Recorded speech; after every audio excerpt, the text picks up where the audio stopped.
in Congress. Just as we wouldn't call Congress on balance harmful for passing some bad laws, we can dismiss orders for the same. Thus, 1258 affirms for our sole contention of a systemic necessity. Subpoint A is design. Congress is structured to be slow, with Indiana University in 2023 explaining that Congress not only is not designed for quick action, but structured to slow things down so that matters of national importance can get a careful look, end quote. This slowness underscores the need for swift policy action, which comes from the executive. Samolsky 25 concludes, the founding fathers left executive power broadly defined so the president can act in whatever situation that might arise. The broad nature does not mean unlimited, end quote. Subpoint B is crisis. Duncan 10 finds that executive orders respond to urgent national needs, as in wartime, post-war reconstruction, and disasters. If the president must wait for Congress, it could render the country vulnerable to considerable harm. Nevertheless, Congress may act when it feels that the president overstepped, end quote. We saw this be empirically solve crises multiple times. One example was the bank holiday. The Federal Reserve in 2013 corroborates. Roosevelt ordered the suspension of all banking transactions in 1933 because holders of U.S. currency were rapidly losing faith in paper money and redeeming dollars at an alarming rate. The bank holiday would permit the country to calm down and allow time for legislation. As the crisis began to subside, only 4 days after, end quote.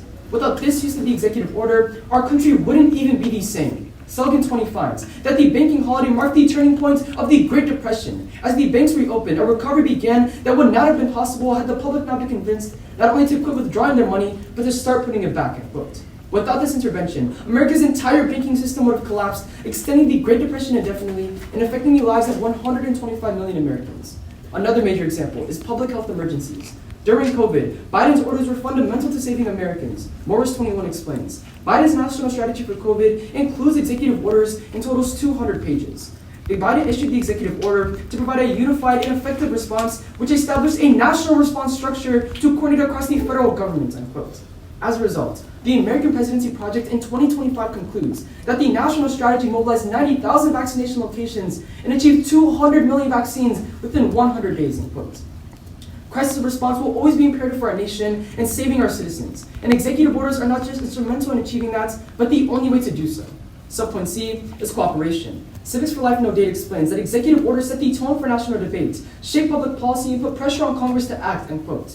As a result, Stratton 24 concludes that civil rights executive orders from Eisenhower and Truman were executed through a tandem in Congress. The friction and cooperation they generate serve as a testament to the American system of governance, which balances strong leadership with necessary restraint. They exemplify the balance of power envisioned by the Founding Fathers and sustain our constitutional republic, end quote. Our impact is the system. Ray No Date finds that executive orders are the primary tools for the management and mobilization of the vast resources of the federal government, end quote. This is why Slomowski 25 concludes that government is ineffective unless there is a strong enough executive to ensure the government is well administered, end quote. This comes before all else, as it's the only way to the rights and security of our nation's citizens. Smith 16 concludes that governance is a critical precursor to peace and security. Failed states, by contrast, do not have the institutions that foster good governance. As such, they are breeding grounds for war and insecurity. Efforts to secure peace and security require governance first and foremost, end quote.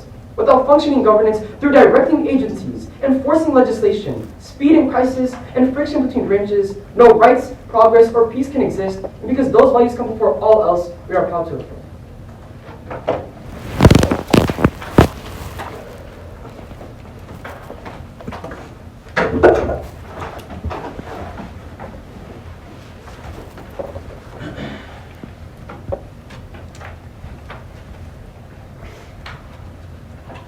So just for one last confirmation, this is 1173 speaking second on the clock. Everyone good to go? Perfect. Taking a look at the status quo, it is clear that America is not what it used to be. Economic crisis and high prices for American families, a worsening democracy and increased polarization. Although there are multiple issues with our government, a prominent one lies within the executive branch. For that reason, Sudeep and I are proud to negate resolve. On balance, in the United States, the benefits of presidential executive orders outweigh the harms. Our sole contention is the threat to America. Subpoint A concerns the economy. Currently, Trump's executive orders are not boding well for the economy. Haskell from 1 week ago finds that Trump's tariffs and executive orders are creating economic uncertainty, decreasing investment into businesses, and killing U.S. economic growth. More specifically, Levitt 25 explains that Trump's large tariffs on all foreign imports have triggered trade wars with other countries, stock collapse, and are creating predictions of a coming recession. Tariffs choke off access to affordable goods, increase inflation, and make it more costly for businesses to operate when they can't buy foreign goods. Trump's tariffs have largely been implemented via executive orders. Diet 25 confirms that his orders establish a universal 10% tariff on all imports, and is even higher for specific countries, such as China and the EU. Economic collapse in the U.S. will affect millions. Alexander 10 quantifies that U.S. recession pushes millions into poverty globally. Subpoint B concerns executive overreach. Inherently, executive orders have very little checks and balances. Rogers 25 finds that presidents do not need congressional approval for executive orders, and even if Congress wanted to pass legislation that invalidates an executive order, the president can simply veto it.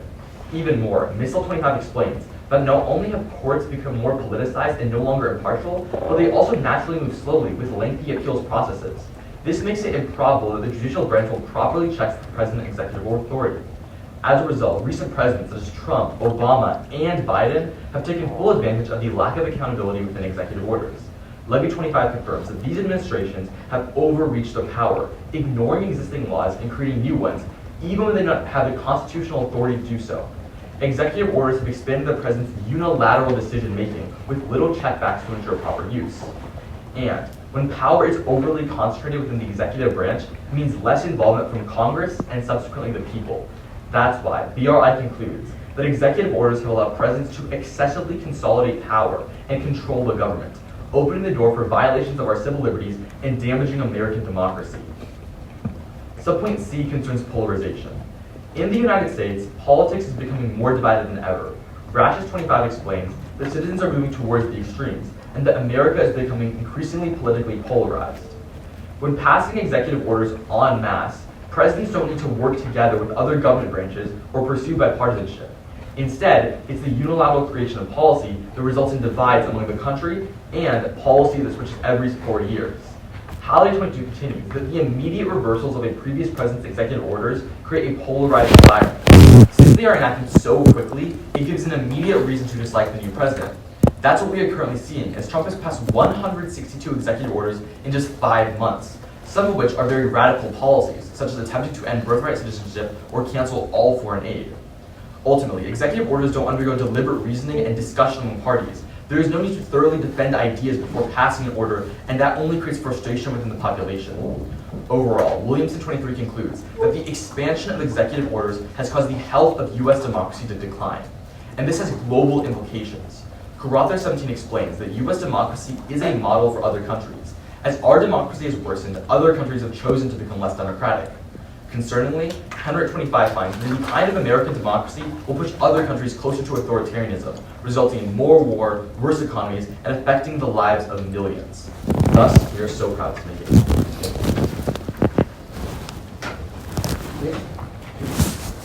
Just give me 1 second to grab a sip of water. You're good.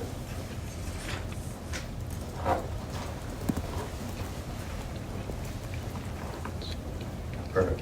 You mind if I finish? Of course.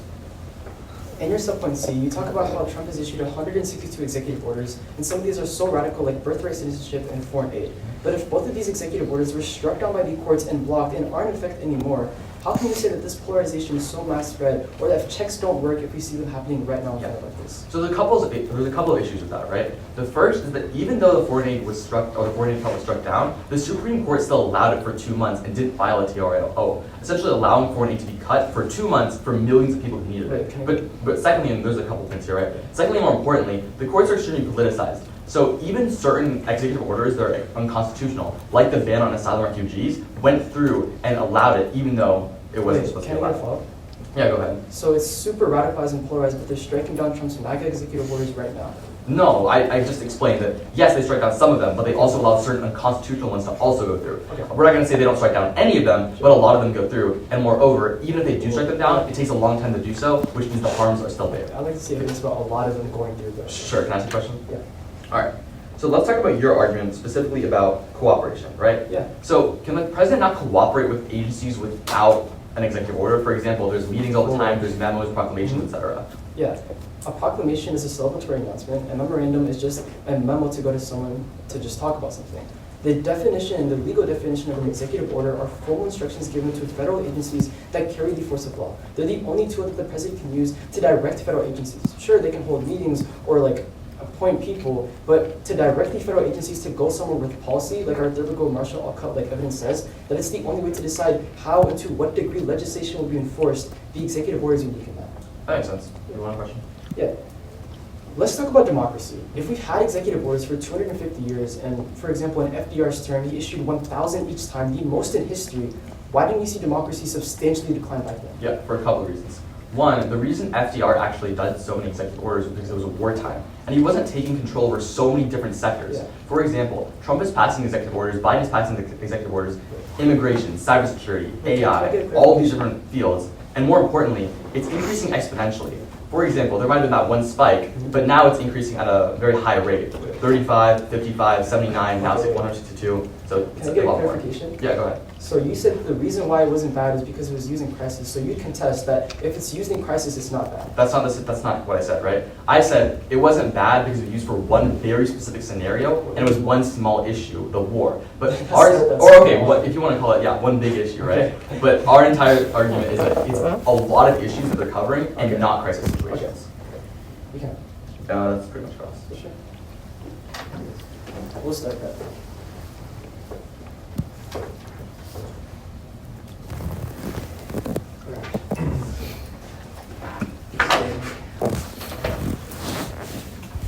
Thank you. All right, this will just be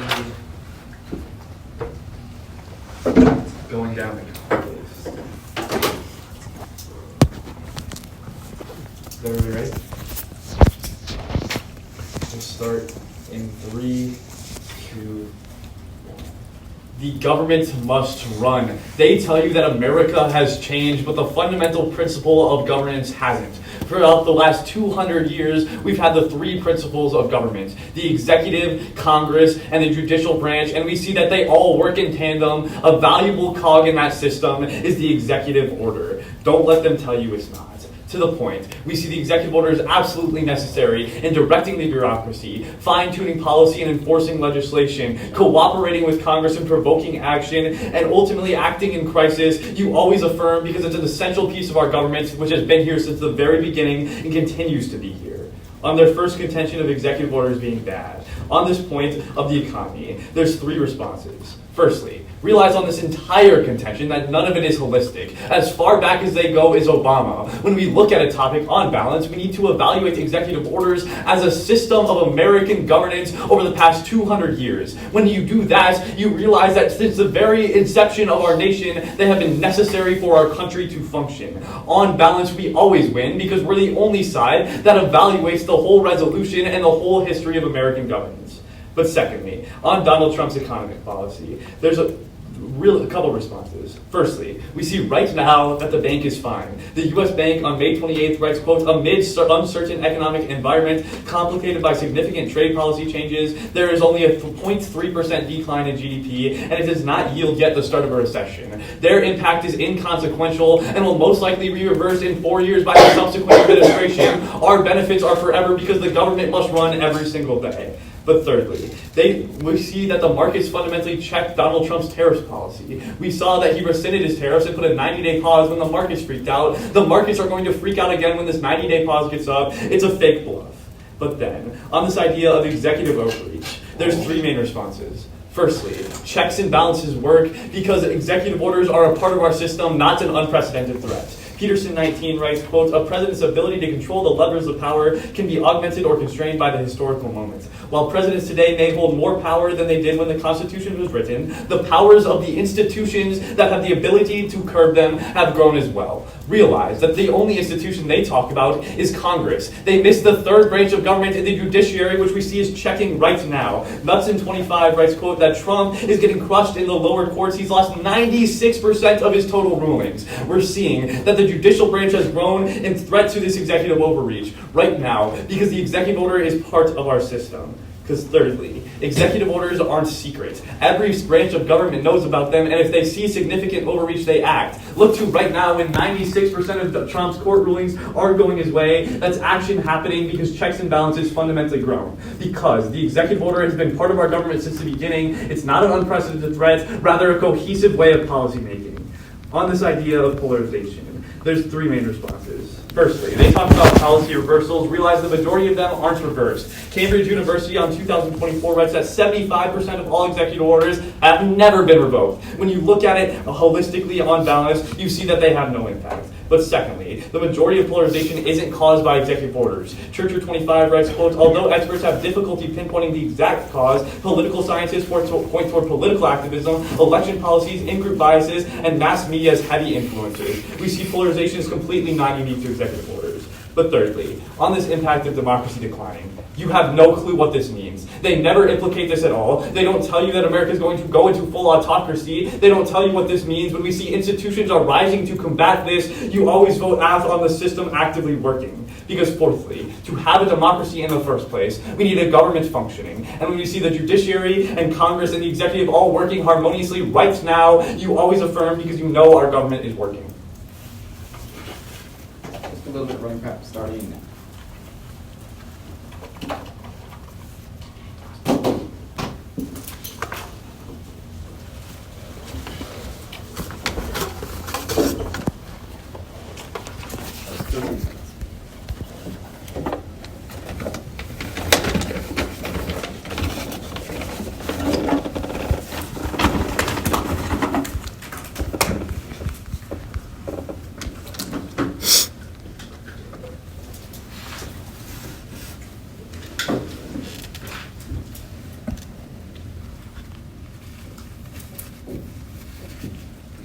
Alright, just a quick clarification. My name is Sadiq Badakuti, the second speaker for Code 1173. For this speech is from our arguments, and I'm good with it. So we're ready to go.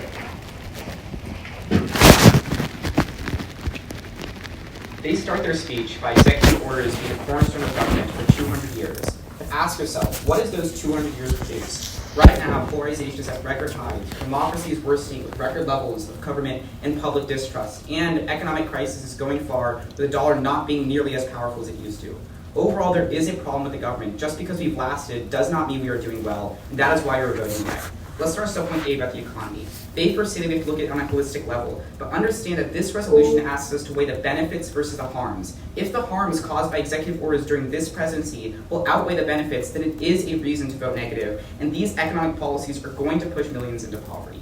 Their second response is only a 0.3% decrease in GDP, but that evidence isn't looking at all economic factors. Our Heskel evidence from a week ago finds that inflation is increasing, economic uncertainty is increasing, there's less investment in businesses, overall meaning that our economy is not doing well. Their third response is that tariffs were rescinded, but the wild evidence from May finds that most tariffs are still in place. For example, 25% on Canada and Mexico, 55% on China, all of which are still happening and were let through by the courts, which will lead to economic damage. On our subpoint B about overreach, they first say there are checks and balances, but there's a couple of reasons this falls flat. One, courts are slow. It took 2 months for them to respond to the foreign aid ban, which means a lot of this executive overreach still happens. But secondly, the CAC evidence finds that Trump defies court orders, which means these executive orders don't even work. They next bring up that 96% of rulings were struck down. That's not true. If you look at the current cases, only 1/3 of executive orders have gone to court. The other 2/3 are still in place. Fine, they say the executive branches aren't secret, but this isn't responsive. Our argument is not that executive branches only work and are secretive, but rather that executive overreach has happened recently. You're seeing presidents control the government in every type of facet: education, technology, cybersecurity. That much power in one person is not good for democracy. This means the people don't have as much voice and Congress doesn't have as much of a voice. On polarization, they say most aren't reversed. That's not our argument. The fact that there's so many executive orders immediately causes immediate distrust. That's why we see protests going on right now. Their second response, they're all causes, sure, but executive orders contribute to polarization, and that is bad. Lastly, they say that our impact is vague, but it's not. You see public trust in the government going down. You see democracy worsening. You see other countries like Haiti and Libya modeling themselves after the United States, and their democracy getting worse as well. Go to their arguments. They say that the system as a whole is working, but a great system would not have the potential for abuse, and that is what we are seeing now. Let's start our subpoint A about design. They say the executive has swift policy action, but you don't need executive orders for that. Executive agencies can act on their own to have swift action. For example, FEMA responded to Hurricane Ida without any executive orders. On their subpoint B about crisis, first, understand that memorandum proclamations allow the president to instruct and direct agencies. Even if they don't have legal force, that's the point. He shouldn't be able to start tariffs, or they shouldn't be able to use executive orders whenever they want, but they should be able to direct agencies, which they can with memorandum proclamations, to address crises. On the pandemics point, Congress was quick to respond to the pandemics. Peterson 21 finds that 4 bills for COVID were passed in 2 months at the outset of the pandemic, leading over $2 trillion in investment, which means you don't need executive orders for this. Finally, on the subpoint to see about cooperation, they say that it works together with Congress, but that's not what's happening now. If you look at Congress, it's actually very deadlocked because of executive orders. The majority party in Congress knows that their Republican president is going to pass policy through executive orders, so they have no need to compromise with Democrats in legislation. That's why Trump is passing so many immigration executive orders, and the Congress has done nothing about immigration. On this argument about impacting the system, they say it would mobilize federal government resources, but understand that our government would still function without executive orders. We have strong state and local governments to ensure that laws are implemented. We have executive agencies full of experts in their field who will ensure that we can respond to crises. And overall, our government does not rely on one system, one executive orders to function. At the end of the day, they don't give you a specific impact to this argument, but we've told you that millions of lives are affected by democracy globally and economy locally, so you vote nay. Okay, you ready for that? Yeah. All right, perfect. I'll take the first. Let's talk about this idea of the economy. When you give us no numbers on how much economic uncertainty is increasing or how much inflation is increasing, shouldn't you prefer our 0.3%? No, because the Lewitz evidence from April finds that Trump's tariffs and policies are leading to recession. Okay. And the Haskell evidence from a week ago finds there's heavy economic uncertainty. Can I just clarify? Yeah. Since you give us no numbers and our evidence comes out a whole month later, don't you prefer our evidence? Well, the Haskell evidence is from a week ago. It specifies that Trump's tariffs and policies are causing mass economic uncertainty. I'm sure there are numbers in the car that I can pull up for you. I mean, like, if you don't have the numbers, then like, what is it? Well, you don't need numbers to give an economic analysis about coming recession. It says, quote, imminent recession because of Trump's tariffs and policies. But moreover, a debate's not just about numbers, it's about analysis. What you have not responded to is there's a 55% tariff on China, 25% tariff on our largest trading partners in Canada and Mexico in the EU. When that happens to businesses that can't buy steel and aluminum for cheap, and they can't produce goods, and that whole economy doesn't do well, none of it will respond. And that's always about to a 50%. You can take a question. Right, okay, so on this argument, I guess, about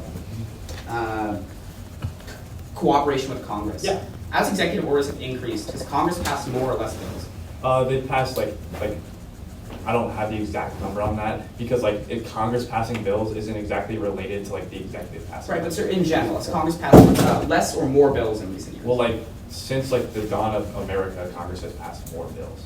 Yeah, obviously. So, but in the past like 2-3 decades, The past 2-3 Congress has passed significantly less bills than it used to. And a large reason is because you have presidents that are using executive orders, like Biden did, to cancel student loans. So guess what? Congress doesn't need to cooperate and compromise. Biden didn't cancel student loans. That got shot down by the courts. Right, he attempted to. Right. And so Congress wasn't working on any legislation during that time because why would Democrats want to compromise with Republicans if they know that their president can just get whatever legislation policy? Yeah, the thing about like that Biden student loans very specifically is like when the courts shot that down, that issue then went to Congress for them to deliberate and take action. And they didn't do anything about it. And that's because they have no need to compromise. So if you look at maybe a more recent example, immigration, right now.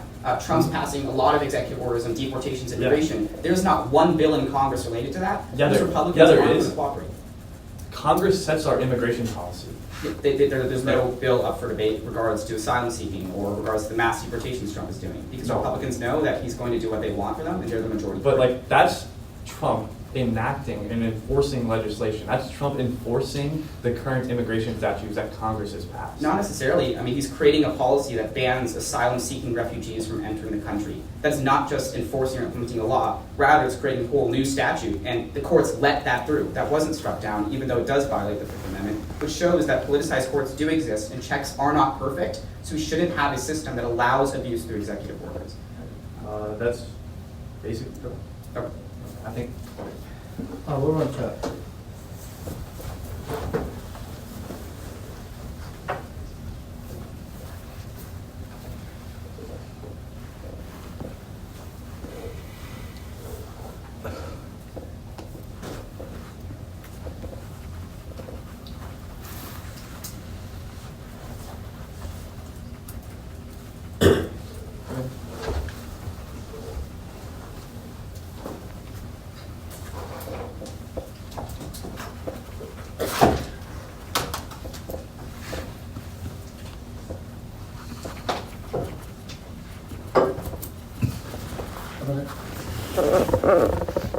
Off the clock. Osby's going on the cons arguments, then after this. Alright. I'll begin in 3, 2, 1. At the start of the rebuttal, they tell us to look at what these 200 years have produced of executive orders. They produced a functioning government that has no sign of going away, and it's all because of executive orders. Insofar that they never respond that executive orders are the only thing to decide how and to what degree legislation will be enforced, the only way to control our bureaucracy, and the only way to fine-tune policy, you understand that executive orders are paramount to our nation. Remember Smith 16, they never respond to that evidence. That governance comes first for the peace and security of our nation's citizens, and without it, nothing else matters. But let's go to the first contention of the economy. They say to weigh the benefits, but one presidency doesn't outweigh 240 years of American governance and American benefits through executive orders, and they never tell you how that happens. But then, they reach this general evidence of inflation increasing and our economy going down, saying they don't have to prove numbers for the economy. That isn't true. Our US Bank evidence says that our GDP only went down by 0.3%, so everything they're talking about is overblown, and it concludes that it doesn't signify the start of a recession. There's nothing to weigh on their side. But then they talk about that most of Trump's tariffs are still in place, but these aren't from these sweeping tariffs, from the executive orders. They can see that that was reversed because of the markets, meaning that they have no offense on this case. You can't even weigh when you write your ballot. Let's go to the second contention. They talk about how there was only 2 months for the foreign aid check, but they never respond to the fact that 96% of the lower courts checked Trump's policies, meaning on net, the holistic analysis of checks are always working. But then they say that only 1 went to court. This is talking about the Supreme Court. Lower courts can check as well, and they've been doing it effectively. But then they say that it's not the only way to control the government, and that the checks are going out of hand. But they never respond to Peterson 19, that as long as presidential power increases, the powers to curb the ability of overreach increases as well, meaning that's the only holistic analysis on their contention. They never respond to it. But on their third subpoint, they talk about how reversals cause distrust, but they never respond to the fact that 75% of all executive orders are never reversed, meaning that their evidence is 25% at best. It's not indicative for you to, on balance, negate. But then they talk about how democracy is happening and lowering, but they never impact this out. They never explain why democracy is inherently important or when we will see the decline actually happen. You don't know what to weigh. Rather, you weigh the fact that you need to have a government first before you can even think to have a democracy that will always come first on your ballot. Let's go to our side of the floor. They say that the system is prone to abuse. That's not true. Remember, they never respond to Peterson 19, that the powers to curb our abuse has grown as exponentially as much as presidential power. But then they talk about how FEMA can direct themselves. That's because it's rooted in law after the executive order came out. But that's only one agency. The other agencies are all controlled by executive orders, meaning it's key to control our government that always comes first. Then they talk about how memorandums and proclamations can do the same, but they read no evidence. Our Garros 21 evidence is clear in saying that executive orders are the only path towards. But the biggest thing they never respond to is the bank holiday. That the executive order saved us from the Great Depression, and that will always outweigh any benefit they can give you, especially since it has no numbers. But then they talk about there's no cooperation. They never respond to the fact that civil rights executive orders were used in tandem with congressional cooperation. They're just reading about the recent Congress being declined. The government functioning will always come first, and insofar that they drop our warrants, you should always weigh the F. We're going to take writing prep starting now.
clarify the order for the speech, starting on our arguments, or will we include the arguments and then finishing with the arguments?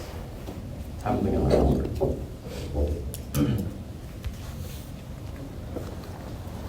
They say 250 years has produced a functioning government, but look around you. Our government is not functioning correctly. We have a worsening democracy, increasing polarization, and the economy is not doing well. Clearly, executive orders are not the solution to our problems.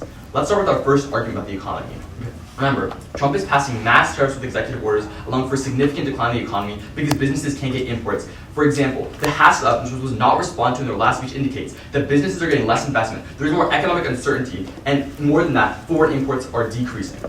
They have a couple responses. The first is the GDP went down only 0.3%, but the Haskell evidence posted their evidence, and it gives multiple numbers. For example, 6.6% increase in inflation. But moreover, it's not just about numbers. It specifically named out there's a significant decrease in economic activity, and there's a significant decrease in economic certainty. Therefore, the recession is imminent per the evidence. The second thing they say is that, oh, the markets can reverse it. That doesn't make any sense. The wild evidence, which again indicates that there is still a sweeping 55% tariff on China, which is worsening our economy. They also bring up how does it outweigh, but they have not specified an impact. They say governance broadly, but we have specified a recession will push millions into poverty, which is the most specific impact you can vote on. Also, this outweighs their argument because it's a global recession. If the US goes into recession, it impacts multiple other countries. Let's go to our second argument about executive overreach. This is also very cleanly for you to vote on. Remember, multiple presidents are continually consolidating power with executive orders. It's not just Trump, it's Biden, Obama. They continually pass more and more executive orders, trying to do more and more issues, immigration, cybersecurity, AI, economy, school, everything they're trying to deal with. And that moreover, it means that the other people in Congress aren't getting the say. That results in democracy worsening, and other countries that look to the US for their model democracy also worsening. Student gives the examples of Haiti and Libya, etc., which will all worsen across the globe. And our Henry evidence specifies that when democracies worsen, more war-prone countries start up, economies get worse, millions of people are affected. They have a couple responses. The first is that other branches get stronger, but this doesn't make any sense. One, they consider that courts are slow, meaning that even if they do get stronger, they still can't act on the same rate that the president does. Secondly, the CAC evidence was conceded, which indicates that Trump and other presidents in the future will defy court orders. The other argument they make is that 96% of lower courts stop Trump's EOs, but our evidence indicates it was only 1/3, meaning 2/3 still went through when he's getting his power. The weighing for this argument is also simple. Right now, democracy is declining, which proves our argument for the probability. And secondly, this is also another global impact because democracy will be worsening all across the globe. They say, where is it happening? We've given examples like Haiti and Libya. It's happening right now as the US democracy declines. Then, let's go to their arguments. At the top, they have fully conceded the Proofs 25 evidence, which indicates that all agencies can act independently. They don't need executive orders, so if we're in a crisis situation, executive agencies like FEMA can stop these crises. Secondly, the Pearson 21 evidence gives the example of COVID, where Congress acted quickly. Within 2 months, they had a bill out to stop COVID, and we don't need executive orders for these crises. And finally, their impact is extremely nebulous. They have not decided what governance means or how executive orders are the foundation of the government. We have proclamations, memos, memorandums, etc., and there are state and local laws. How is our government going away just because we take away EOs? That is clearly not a probable situation. It's a clear con ballot. You're looking for a call for the carbon before Yeah. the cost. That's 6.6% increase in inflation. Yes. Yeah.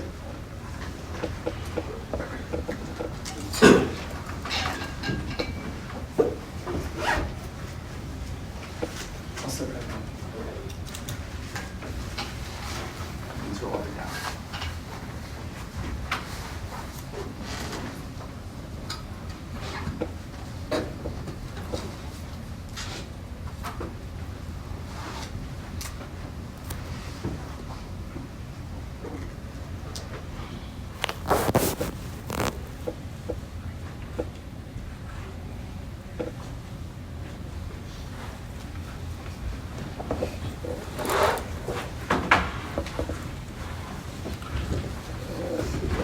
Is it for us? Yeah. Can I take this? Yes. Yeah. If the evidence we just read says that the U.S. expectations for inflation rise will be 6.6% higher, how can you say that this is real tangible impacts on the economy right now? Right, because Trump passed executive orders on tariffs on end of May, so obviously you're not going to see inflation rise in a couple of weeks. But No, I mean, expectations. this is the expectation for the increase of the inflation rate. Right, So what will the because inflation rate it takes cost? more than a couple of weeks for inflation to rise 6.6%, which is why the evidence from a week ago says the expectations are now from 2.8% Even to though the- 6.6% even though the tariffs are not because of subject to tariffs. No, because the recent tariffs we're mentioning from the wild evidence from May says 55% tariffs on China, 25% tariffs on Canada and Mexico, and 25% aluminum and steel tariff on the EU, which are recently passed. That's why it's going to increase inflation. The evidence wasn't contested. Do I have a question? Yeah. So on this argument about, I guess, governance. Yes. So let's say executive orders go away. Do you think our government will collapse? Yes, because executive orders are the only way to control the bureaucracy, but even if you do have that concession, you'd also concede that it's the only way to decide how and to what degree legislation will actually be enforced. Because Congress can have statutes and pass laws, but insofar that the executive order is the only way to tell federal agencies how to implement them, and your only example of all of them acting independently is FEMA.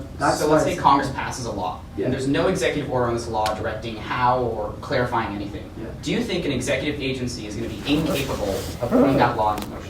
We say that for 250 years of history, executive orders have been paramount and the only way to direct federal agencies, because we can't predict the future or what will That's happen. not true. If you want to talk about direction and instruction, memorandas, by definition, are directing and instructing federal agencies what to do. Executive orders carry the weight of the law. They're all different. You read no evidence saying that it can also control the bureaucracy. You just say that they're all written directives and that they're all the same. That's not an the executive truth. memoranda, by definition, is instructing and directing federal agencies. When you look at an executive order, that is carrying the weight of the law, and the reason why that is problematic is because it gives the president the agency to do things like banning asylum-seeking refugees, to implement tariffs when they shouldn't be doing that. Even if you do believe that, Warren, you do concede the fact that it's the only way to fine-tune policy, it's the only way to clarify legislature and enforce it. Bills are thousands of pages long. Sure, you can say that right now, but this was never said in the debate. And the pages, like the bills being pages long, is exactly why the executive order is needed to enforce the bureaucracy and agencies on how to implement those lots of pages of law. Yeah, but our entire argument is that Can you we don't. take a- Yeah. Sure. Let's go to polarization and reversals.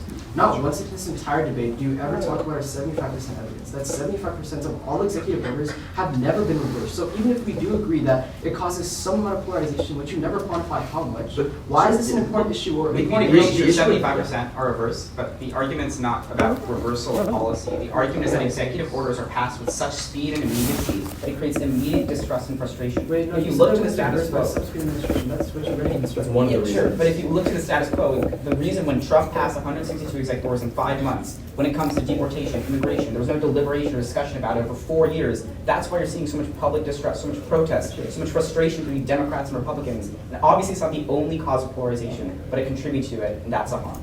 What's that?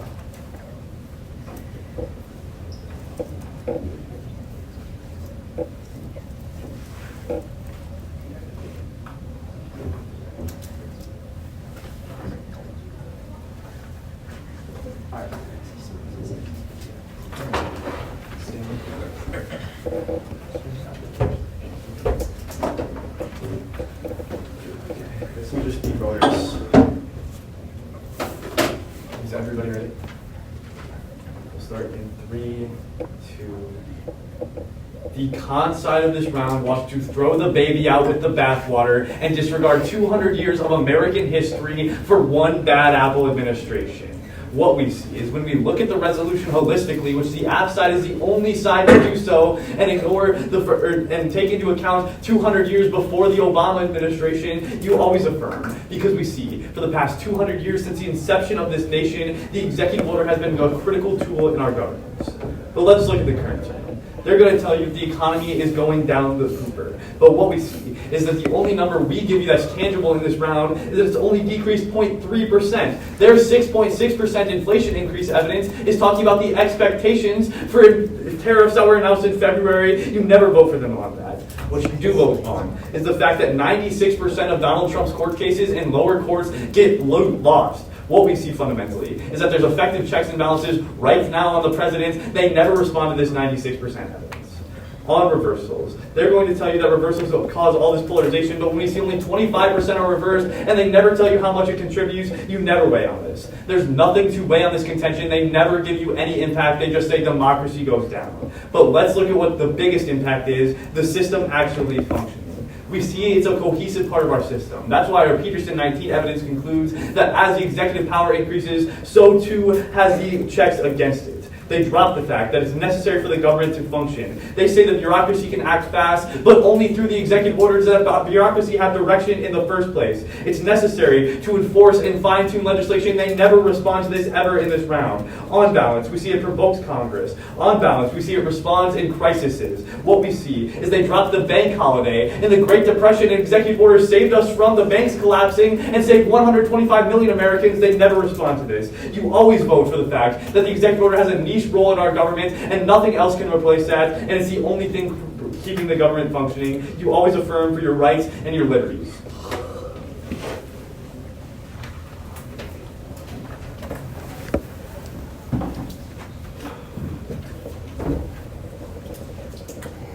Let's just run our arguments, go to weighing, and then go to their arguments. Is everybody good to go? They say it's just one bad apple, but that's not true. Obama, Biden, and Trump have all been exponentially increasing executive orders that will only increase in the future. What's happening is they're consolidating power. They're using their power to create policy and legislation when they weren't meant to do so. That's bad because when one person has more power in the United States, like we are seeing now, less power to the people, more public distrust, that will only affect other democracies as they model themselves after the United States. It's exactly what's happening with Haiti and Libya right now. They have a couple responses to the argument. One is that it only looks at it holistically, but understand that we're looking to the future as well. And if we prove that harms from these executive orders in the future will affect and harm more people than their benefits ever will, you vote nay. The next thing is that it's only expectations when it comes to tariffs. But the reason why that's not true is because, yes, these tariffs were just passed in May. Obviously, the expectations are going to be that the economy is going to go down in the future. Finally, they see there's effective checks on the democracy and effective checks on the government. They've conceded two things. One, courts are slow, and two, the CAC evidence that Trump and other presidents can defy court orders, which means checks do not work well. The weighing on this argument was also conceded. When democracy worsens globally, A, it's a global impact where their impacts are localized in the United States, and B, it's probable because you see our democracy going down with the BASIS evidence right now with executive orders, so our arguments are simply more true than theirs. With that being said, we've won our arguments, we've won the weighing on these arguments, it should be a con ballot. But let's head to their case anyway. Here's why they're not weighing. Ask yourself, without executive orders, would the government still function? The answer is yes. You have strong state and local governments who can implement laws and enforce them. You have executive agencies full of experts that can implement rules and regulations. They say it's only through executive orders. That's not the case. There isn't an executive order for every single Congress bill that gets passed because executive agencies have the expertise to deal with these issues on their own. But secondly, they've also conceded that memorandum and proclamations allow the president to direct and instruct federal agencies, which means you could have solved the bank collapse without executive orders. At the end of the day, the round should be simple for you. You've won our arguments on economy and executive overreach. Those arguments outweigh theirs because it's global, on magnitude, and on probability. They haven't given you a specific number of impact. You have defense on their case anyway. Should be a team battle for the neg. Good night.